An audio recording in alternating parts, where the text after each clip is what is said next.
Ja vás veľmi pekne pozdravujem dnešný deň. Ako iste dobre viete, misijné dni 2013 sa blížia. Od 11. do 14. júla 2013 v Akadémii ozbrojených síl v Liptovskom Mikuláši. Témou tohto ročných misijných dní je Kam kráčaš? Vlastne túto tému si vybrali naši organizátori, aby nám cez svojich rečníkov, tí, ktorí tam budú a tí, ktorí nám budú rozprávať Božie slovo, pripomenuli, kam to vlastne smerujeme. Kam to vlastne každý deň kráčame. Každý deň nás čelíme mnohými prekážkami a pokušeniami. Či sú to už možno, že veštiacké spoločnosti, alebo možno robíme to, čo sa páči ľuďom, nie to, čo sa páči Bohu.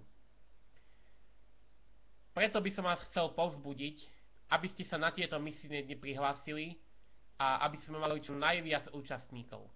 Aby sme mali čo najviac zaplnenú kapacitu. Nakoľko túžba po Božom slove viem, že v dnešnej dobe je veľmi nemoderná.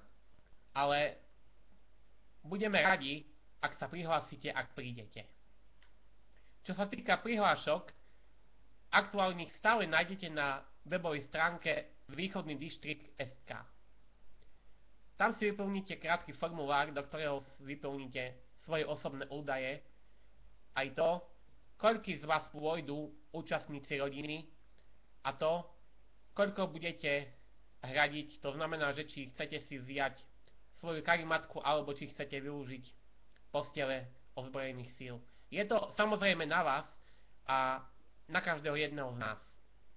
Chcem vás povzbudiť, aby vás čo najviac prišlo a aby ste sa čím skôr prihlásili, nakoľko by ste mali všetko započítané, kapacitu, izby a tak ďalej a tak ďalej.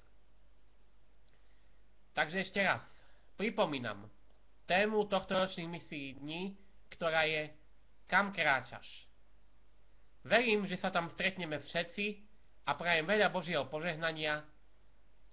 Dovidenia.